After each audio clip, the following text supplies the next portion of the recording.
আমার অনুরোধ রইল রওজোয়ান, নিজেরে বরবাদ করে দিও না বাপ, নিজেরে শেষ করে দিও না, নষ্ট করে দিও না, কষ্ট পাইবা বাপ। একদিন কবরে তোমার 14 গোষ্ঠীর কেউ থাকবে না, একদিন হাসরের ময়দানে তোমার পাশে কেউ থাকবে না, তুমি শুধুই একা। আল্লাহ তাআলা বলছেন, বান্দা আমি এত বড় কোরআন নাজিল করলাম, তারপরে আর কি বললে তুমি ঈমান আনবে? আর কেমনে বলতাম আমি? নবীজি জিজ্ঞেস করবে, খোদার কসম নবী জিজ্ঞেস করবে, উম্মত 23টা বছর আমি দিন রাত কাঁদছি রে উম্মত, তুই জানোস না উম্মত আমি তোর জন্য কি পরিমাণ কাঁদছিলাম। সারাটা রাত আমি কেঁদেছি, তায়েফের পাথরের আঘাতে আমার পিঠ ছিদ্র ছিদ্র করে ফেলছে, আমি ক্ষুধার কষ্টে পেটে পাথর ভাঙছি, আমার ঘরের চুলায় আগুন জ্বলে নাই, আমি দান শহীদ করে সারাটা দেহ রক্ত মাখা হয়ে বেহুশ হয়ে উহুদের প্রান্তরে পড়েছিলাম, এত কাঁদলাম, এত রক্ত ঝরাইলাম, 23 বছরের বিনিময়ে উম্মত আমি বুঝি তোর কলজাটা নরম করতে পারলাম না। কি বলবেন ভাইয়া? এই ছেলেরা বাপ কি বলবা তোমরা? বলো দোস্ত। আল্লাহ আমাদেরকে বুঝ দান করে। আমরা অনেক আসছো মাশাআল্লাহ, আল্লাহ তোমাদেরকে উত্তম বিনিময় দান করে। সব ছেলের কাছে বন্ধু, যদি পারি, যদি বলতা, হাত জোর করে বলতাম, সেজদা দিও, তুমি নামাজ পড়ো, নিজেরে নষ্ট করো না, নিজের আখলাক, নিজের চরিত্র, নিজের জিন্দেগির কদর করো ভাই, নামাজ পড়ো, নিজেরে ভালো রাখো, অশ্লীলতা, বেহায়াপনা, নোংরা ছবি, নর্তকীর নাচ, জিনা, ব্যভিচারের দৃশ্য দেখো না ভাই, দেখো না। একটা নারী দরকার, মনের মধ্যে নারীর প্রতি আকর্ষণ, সেটা আল্লাহ তাআলা পূরণের ব্যবস্থা রাখছেন ভাই। বিবাহের হালাল ব্যবস্থা আল্লাহ রাখছেন, মানুষের প্রত্যেক চাহিদা পূরণের জন্য যিনি চাহিদা দিয়েছেন তিনি পূরণেরও ব্যবস্থা রাখছেন, ঠিক কি না বলেন? ক্ষুধার চাহিদা আল্লাহ দিছেন, তো আল্লাহ তাআলা রিজিকও তো দিছেন। তৃষ্ণার চাহিদা আল্লাহ দিছেন, তো পানিও তো আল্লাহ দিছেন। যে যৌবনের চাহিদাও আল্লাহ দিছেন, তো সেটার জন্য হালাল বিবাহের ব্যবস্থাও তো আল্লাহ তাআলা রাখছেন। তো নষ্ট হয়ে যাওয়া কেন? নিজেরে বরবাদ করে দেওয়া কেন ভাই? আমার আল্লাহ যেন জিজ্ঞেস করছে, হায় আমার ইমানদার বা, আমি না তোমারে মুসলমান বানাইলাম, তোমারে না আমি সর্বশ্রেষ্ঠ রাসূল দিলাম, নবী মুহাম্মদ সাল্লাল্লাহু আলাইহি সাল্লামের চাইতে সর্বশ্রেষ্ঠ রাসূল আর কেউ আছে? কোরআনের চাইতে দামি কোনো কিতাব আছে? ইসলামের চাইতে দামি কোনো ধর্ম আছে? আল্লাহ তাআলার চাইতে বাদ দিয়ে আর কোনো মালিক আছে? তো আল্লাহ বলেন, আমি তোমার মালিক, আমার নবী মুহাম্মদ সাল্লাল্লাহু আলাইহি সাল্লাম তোমার রাসূল, কোরআন তোমার কিতাব, ইসলাম তোমার ধর্ম। অতএব তুমি কেন ভুল পথে যাইবা বান্দা? তুমি নামাজ পড়বা না কেন? তাইলে নামাজ তুমি যদি না পড়ো, তো এই নামাজ তাইলে কার জন্য দিলাম? হালাল হারাম এটা কার জন্য দিলাম? আমি আল্লাহ। আমার রাসূলকে 23 বছরে আমি সমস্ত কিছু বলাইলাম, তাইলে কার জন্য? আমাদেরই যদি পছন্দ না হয়, ছেলেরা তোমরাই যদি নামাজ না পড়ো, তো মুসলমানের ঘরে জন্ম নিয়ে যদি তোমারই সেজদা দিতে মনে না চায়, তো তোমার সাথে বেঈমানের তফাৎ কি বেটা? এই অপদার্থ যারা সেজদা দাও না, নামাজ পড়ো না, তুমি জানো মিয়া, যেই কপাল সেজদা দেয় না, হয়তো মানুষের বাচ্চা না, সমস্ত বেনামাজি এ তো হাইওয়ান, এ তো চতুষ্পদ জন্তু, এ তো চতুষ্পদ জন্তু বাবা। যে কপালে সেজদা নাই সে শয়তান, যে কপালে সেজদা নাই সে ইবলিস, যে কপালে সেজদা নাই সে মালউন, আল্লাহ তাআলার পক্ষ থেকে অভিশপ্ত। কোরআন শরীফে আছে। ইবলিসকে কেন ইবলিস বলে? সেজদা দেয় নাই। শয়তানকে কেন শয়তান বলল? আগে কি তারে শয়তান কইতো? সেজদা দেয় নাই, তো এখন থেকে শয়তান। সেজদা দেয় নাই, এখন থেকে ইবলিস। সেজদা দেয় নাই, এখন থেকে রজিম, অভিশপ্ত। সেজদা দেয় নাই, এই কারণে আল্লাহ বলছে, ওয়া ইন্না আলাইকাল লানাতা ইলা ইয়াউমিদ্দিন, তোর উপরে কিয়ামত পর্যন্ত আমি আল্লাহর লানত। কি নিয়ে আসব? কি বলো ভাই? এত লানত নিয়া, আল্লাহর এত অভিশাপ নিয়া দুনিয়ায় চলবে কেমনে? আখিরাত চলবে কেমনে? জীবন মানে শুধু কয়টা ভাত মাছের নাম ভাইয়া? একটু ঘুমাইতে পারলাম, একটু খানা দানা খাইলাম, কয়টা টাকা রোজগার করলাম, যৌন চাহিদা, লজ্জাস্থানের চাহিদা পূরণ করলাম, খালাস, এরই নাম দুনিয়া? এ তো জন্তু জানোয়ারেরও পূরণ হয়। গরু, ছাগল, কুকুর, বিড়ালও তো খায় ভাই, এরাও তো ঘুমায়, এরাও তো পেশাব পায়খানা করে, এদেরও তো যৌন চাহিদা পূরণ করে। নাহলে কুত্তার বাচ্চা হয় কেমনে, বিড়ালের ছাও হয় কেমনে? সে যদি যৌন চাহিদা পূরণ না করে, তো জীবন মানে এটুকুই, জীবন মানে দূরই। তাহলে পার্থক্য কি আমাদের? পার্থক্য কোথায় বাপ? তো আল্লাহ তাআলা আমাদের কাছে বললেন, ইত্তাকুল্লাহ, বান্দা আমি এটা চাই তোমার কাছে, তুমি গুনাহ করো না, আর 10 জন যা ইচ্ছা তাই করো, তুমি নাফরমানি করো না, তুমি আমার পছন্দের বান্দা, আমার গোটা জান্নাত আমি তোমার জন্য বানাইছি, তুমি আসবা ঈমান নিয়া, তাকওয়া নিয়ে, আমি আমার পুরাটা জান্নাত, অনন্তকালের জান্নাত তোমারে বুঝাই দেব, তোমারে বুঝাই দেব। এই জন্য ভাই, দোস্ত আমার, বন্ধু আমার, আমি অনুরোধ, আমার কথা শেষ, আমি এতটুকু কথাই বললাম, গুনাহ ছেড়ে দিন। কেন মিথ্যা বলবেন? কেন নামাজ পড়বেন না? কেন সেজদা দিলেন না বাপ? আল্লাহ তাআলার সাথে এখানে একটা কথা আছে, লাস্টের আয়াত আমি শুনাইতেছি আপনাদের,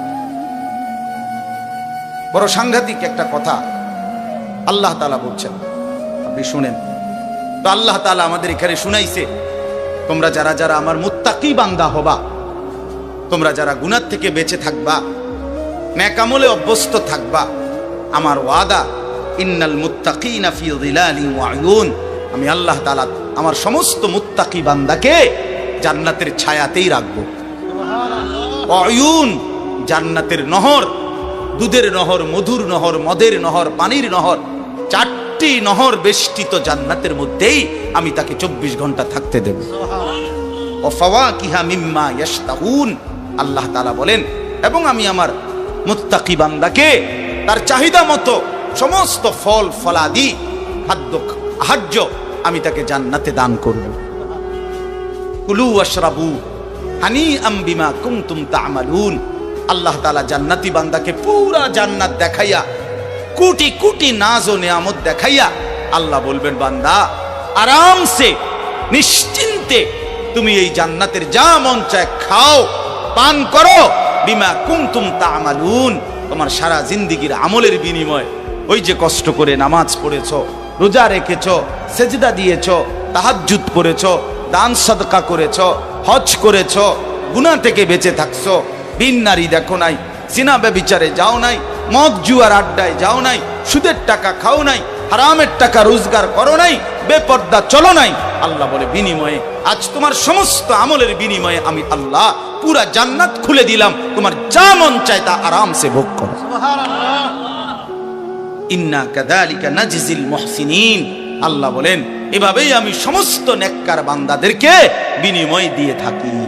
শুধু তোমারে না, পুরা জান্নাতের সকলকে দেখো আমি আল্লাহ তাআলা ভরপুর নিয়ামত দিয়ে পূর্ণ করে দিয়েছি। আমার ভাই, অতএব আমরা বোকা না। আমাদের মসজিদের ইমাম সাহেবরা 8,000 টাকা 10,000 টাকা ইমামতিতে চাকরি করে, খোদার 30 দিন কষ্ট করে চলে। বোকা এই কারণে না, বোকা না ভাইয়া। আপনারা ভাত মাছ খাইয়া যদি বড় হন, তো মোল্লা মুন্সি ওনারা কি সিরা খাইয়া বড় হয়েছে? তো ও তো বোকা না বাপ। কেমনে সুদে টাকা নিলে, কিস্তিতে টাকা নিলে, কেমনে কি করলে দুনিয়া আরো কামাই করা যায়, এটা না বুঝার কি আছে? বুঝে সবাই, কিন্তু কেউ আখেরাতের ভয়ে ছেড়ে দেয়, কেউ আখেরাতকে ভুলে দুনিয়ার নাফরমানিতে লেগে যায়। এই হলো তফাৎ। বুঝে না এমন না।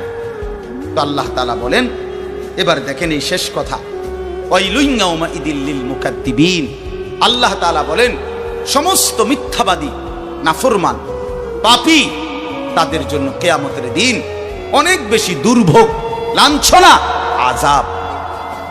এই কথাইটা একটা জিনিস খেয়াল করে, ওয়াইলুন ইয়াউমাইদিল লিল মুকাদ্দিবিন, আল্লাহ তাআলা বলেন মিথ্যাবাদীরা, ও আমার নাফরমান বান্দারা, ইয়াউমাইদিন, সেদিন কিয়ামতে তোমাদের জন্য খুব বেশি লাঞ্ছনা, আযাব অপেক্ষা করছে। এই কথাইটা এই সূরাটার মধ্যে মোট 50টা আয়াত। এই 50 আয়াতের মধ্যে 10টা আয়াত এই কথাইটা বারবার কইছে। এক কথা 10 বার বলছে আল্লাহ এই আয়াতে, ওয়াইলুন ইয়াউমাইদিল লিল মুকাদ্দিবিন, ওয়াইলুন ইয়াউমাইদিল লিল মুকাদ্দিবিন, ওয়াইলুন ইয়াউমাইদিল লিল মুকাদ্দিবিন, এই কথাইটা বলছে বারবার। মিথ্যাবাদী নাফরমান, তোমাদের জন্য সেদিন দুর্ভোগ, দুর্ভোগ, দুর্ভোগ, দুর্ভোগ, লাঞ্ছনা, আযাব, আযাব। এখন দেখেন এইবার এই একটা সাংঘাতিক কথা শুনে আল্লাহ বলেন, কুলু ওয়া তামাত্তাউ কালিলান ইন্নাকুম মুজরিমুন। এই যে আমরা দুনিয়াতে ইমানদার নাফরমান নেককার পাপী সবাই খায়, দুনিয়া সবাই ভোগ করে না? কি বলেন না? ডাকলেও দুনিয়া খাইতেছে, না ডাকলেও দুনিয়া খাইতেছে। কাফের, বেঈমান, হিন্দু, বৌদ্ধ, নাস্তিক, মুরতাদ, বেনামাজি, বেহায়া, বেপর্দা, সুদখোর, ঘুষখোর, হারামখোর, জিনাখোর, বেবিচারী, মদখোর, নেশাখোর, গাঁজাখোর, ফুট্টাখোর, বাবাখোর, ডাইলখোর, ইয়াবাখোর, হারামখোর, সব বেঈমান খাইতেছে কিনা দুনিয়া? তো আল্লাহ তাআলা বলে, কুলু ওয়া তামাত্তাউ কালিলান, এই নাফরমান কিছু সময়ের জন্য দুনিয়ার মধ্যে খা, ভোগ কর, ইমন, কিন্তু মনে রাখিস তুই কিন্তু নাফরমান, তুই কিন্তু পাপী, আমি কিন্তু তোরে ছাড়বো না। কবরের প্রথম রাত থেকে হাসরের ময়দানে আমি দেখবি তুই বান্দা আমি কত কঠিন, কত কঠোর, তোরে আমি দেখাবো। ভাত খাইতে লইছে খাও, ভাত খাইতে লইছো খাও বান্দা, এখানে আটকামু না, এখানে আমি জানোয়াররাও আটকাই না, আমি জন্তু জানোয়াররাও খাইতে দেই, তোরে দিতাম না কেন বেটা, খা বেটা। কিন্তু ইন্নাকুম মুজরিমুন, মনে রাখো 7টা বাজে নাস্তা করতে বসছো, আল্লাহ যেন ডাক দিয়ে বলে, বেঈমান খা, ঠিক আছে নাস্তা, কিন্তু মনে রাখিস ফজরের নামাজ পড়স নাই, আমি হিসাব রাখছি। রাত 10টা বাজে খাইতে বসছো বেঈমান, ঠিক আছে খা, কিন্তু মনে রাখিস এশার নামাজ পড়ো নাই। ঘর করলা, ফার্নিচার বানাইলা, ঠিক আছে থাকো, তো মনে রাখো এগুলো সুদের টাকা, এগুলা কাস্টমারের ঠকাইয়া, মিথ্যা বইলা, ওজনে কম দিয়া, ওই টাকা আমি জানি, আমি বান্দা দেখব। ওয়াইলুন ইয়াউমাইদিল লিল মুকাদ্দিবিন, আবার বলতেছে আল্লাহ, মিথ্যাবাদী নাফরমান তোমাদের জন্য বড় বেশি দুর্ভোগ, লাঞ্ছনা, আযাব তোমাদের জন্য, আযাব। এই জন্য আল্লাহ তাআলা বলছেন।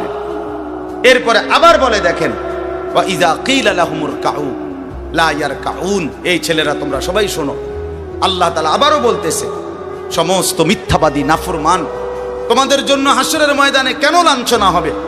এর প্রধান কারণ, ওয়া ইযা কিলা লাহুমুর কাউ লা ইয়ারকাউন, যখনই বলা হতো নামাজ পড়তে, যখনই বলা হতো রুকু করতে, যখনই বলা হতো সেজদা দিতে, লা ইয়ারকাউন, আল্লাহ তাআলা বলেন সে রুকু করে না, সেজদা দেয় না, নামাজ পড়ে না, নামাজ পড়ে না। আল্লাহ বলেন আমি এতবার বললাম, এতবার বললাম, একটা দিনে 5 বার মসজিদে আজান হইল, একটা মহল্লায় শুধু একটা মসজিদ না, এক এক ওয়াক্তে এক এক জনের কানে কমপক্ষে 10টা মসজিদ থেকে আজানের আওয়াজ আসে, ঠিক কিনা বলে? কি রে বান্দা এত শক্ত হইলি কেমনে বান্দা? আমার এত বড় আসমান জমিন দিয়া, এত বড় কায়নাত দিয়ে বান্দা আমি তোকে লালন পালন করলাম, বিনিময়ে তুমি একটা সেজদাও দিলা না। 365 দিনে খোদার একটা বছর কোনো দিন ফজরের নামাজ পড়লা না। এ কেমন জিন্দিগি বাপ? এত এত কঠিন মানুষ কেমনে হয়? এত পাষাণ মুসলমান কেমনে হয় বাপ? বলে আল্লাহ তাআলা বলেন, ওয়া ইযা কিলা লাহুমুর কাউ লা ইয়ারকাউন, নাফরমান মনে রাখিস বারবার তোকে নামাজের কথা বলা হয়েছিল, তুমি পড়ো নাই, আমি কিন্তু ছাড়বো না। খাইতে দিছি, খাইতে দিছি, খাইতে আমি কাফেরও দেই, দুনিয়া তো আমি বেঈমানকেও দেই, দুনিয়া আমি কুকুর বিড়ালকেও দেই, দুনিয়া তো আমি শুকরকেও খাইতে দেই। আমরা এক মানুষ যা খাই, জন্তু জানোয়ার তার চাইতে বেশি দুনিয়া খায়, ঠিক না? হ্যাঁ, বইয়ে আছে, গবেষকদের কথা হলো একটা হাতি একদিনে 250 কেজি খাবার খায়, 90 লিটার পানি পান করে। আপনি পারবেন? একটা তিমি এক বেলা 200 শক্ত সামর্থ্য যুবক এক বেলা যা খায় সেই সমপরিমাণ একটা তিমি এক বেলা তা খায়। তো দুনিয়া তারা বেশি ভোগ করে না? কথা বলেন। তাহলে ভাইয়া দুনিয়া খুব বেশি আমরা ভোগ করি না।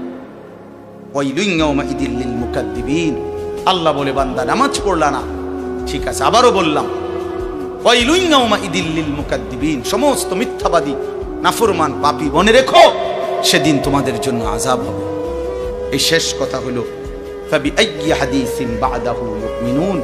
আল্লাহ তাআলা বলেন, এই শেষ কথাটা আবার আমার মনোযোগ দিয়ে শুনেন, ফাবিআইয়ি হাদিসিন বা'দাহু ইউমিনুন। আমার ভাই, আল্লাহ তাআলা একটা আশ্চর্য কথা বলছে এখানে। আল্লাহ বলছে, বান্দা তুমি জানো আমি 23 বছরে আমার প্রিয় রসুলের মাধ্যমে 30 পারা কোরআন নাজিল করে আমার সর্বশ্রেষ্ঠ কথা এগুলো আল্লাহর কথা কিনা বলেন না ভাই? আল্লাহ বলেন 23 বছরে 30 পারা কোরআন নাজিল করে আমি আমার সর্বশ্রেষ্ঠ আমার কথাগুলো আমি তোমাকে জানাইলাম। আর আমার সবচেয়ে প্রিয় রসুল 1.25 লাখ আম্বিয়ার মধ্যে সর্বশ্রেষ্ঠ রসুল আমি তোমাকে দিলাম, কিতাবও দিলাম সর্বশ্রেষ্ঠ, রসুলও দিলাম সর্বশ্রেষ্ঠ। আল্লাহ বলছে, বান্দা এরপরে আর কোন কথা বললে, আর কোন নবী পাঠাইলে তুমি ঈমান আনতা? আর কি বললে ঈমান আনতা? আর কি বললে আমারে বিশ্বাস করতা? আর কেমনে বললে বান্দা সেজদা দিতা? আর কতগুলো কথা বললে বলেন? এই জন্য নওজোয়ান, আমার অনুরোধ রইল, নওজোয়ান নিজেরে বরবাদ করে দিও না বাপ, নিজেরে শেষ করে দিও না, নষ্ট করে দিও না, কষ্ট পাইবা বাপ। একদিন কবরে তোমার 14 গোষ্ঠীর কেউ থাকবে না, একদিন হাসরের ময়দানে তোমার পাশে কেউ থাকবে না, তুমি শুধুই একা। আল্লাহ তাআলা বলছেন, বান্দা আমি এত বড় কোরআন নাজিল করলাম, তারপরে আর কি বললে তুমি ঈমান আনবে? আর কেমনে বলতাম আমি? নবীজি জিজ্ঞেস করবে, খোদার কসম নবী জিজ্ঞেস করবে, উম্মত 23টা বছর আমি দিন রাত কাঁদছি রে উম্মত, তুই জানোস না উম্মত আমি তোর জন্য কি পরিমাণ কাঁদছিলাম, সারাটা রাত আমি কেঁদেছি, তায়েফের পাথরের আঘাতে আমার পিঠ ছিদ্র ছিদ্র করে ফেলছে, আমি ক্ষুধার কষ্টে পেটে পাথর ভাঙছি, আমার ঘরের চুলায় আগুন জ্বলে নাই, আমি দান্দার শহীদ করে সারাটা দেহ রক্ত মাখা হয়ে বেহুশ হয়ে উহুদের প্রান্তরে পড়েছিলাম, এত কাঁদলাম, এত রক্ত ঝরাইলাম, 23 বছরের বিনিময়ে উম্মত আমি বুঝি তোর কলজাটা নরম করতে পারলাম না? কি বলবেন ভাইয়া? এই ছেলেরা বাপ কি বলবা তুমি? বলো দোস্ত। আল্লাহ আমাদেরকে বুঝ দান করে, আল্লাহ আমাদেরকে ফিকির দান করে, আল্লাহ তাআলা আমাদের সবাইকে কবুল করে। বাস্তব কথা হলো মাহফিলটা আসলে অনেক ভিতরে, আমার ডায়েরিতে লেখা কসবা, এটা এতটা ভিতরে আমি কল্পনাও করতে পারি নাই। আগের থেকে যদি আমার জানানো থাকতো যে এটা এত ভিতরে, তাহলে আমার এতটা কষ্ট হইতো না। আমার আরেকটা মাহফিল আছে মাধবপুর, মিরপুর, আমি কখন যাবো, কিভাবে যাবো আমি কিছুই বুঝতেছি না। আমি ভাবছি অল্প একটু জায়গা হবে কসবা, এটা এতটা ভিতরে, এতটা ভাঙ্গা রাস্তা। আমার এটা ভাঙ্গা হওয়া অপরাধ না, আমার আগে জানাইলে আমি আর একটু আগে আসতাম, আরো আগে রওনা দিতাম। এই কারণে আমি আর সময় দিতে পারলাম না। আন্তরিকভাবে আমি দুঃখ প্রকাশ করছি। আবার যদি আল্লাহ কোনোদিন তৌফিক দেয় আবার আসবার চেষ্টা করবো, আল্লাহ যদি নসিব রাখে। আপনারা সবাই মনোযোগ দিয়ে সুন্দরভাবে মৌলানার বয়ান শুনেন। আল্লাহ তাআলা আপনাদের এই মাহফিল, এই মাদ্রাসা, নওজোয়ান সাথী তোমরা অনেক আসছো, মাশাআল্লাহ, আল্লাহ তোমাদেরকে উত্তম বিনিময় দান করে।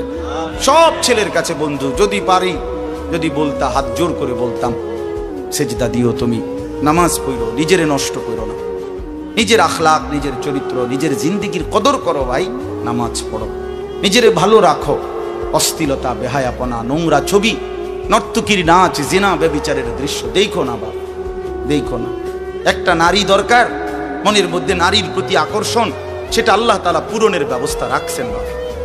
বিবাহের হালাল ব্যবস্থা আল্লাহ রাখছেন।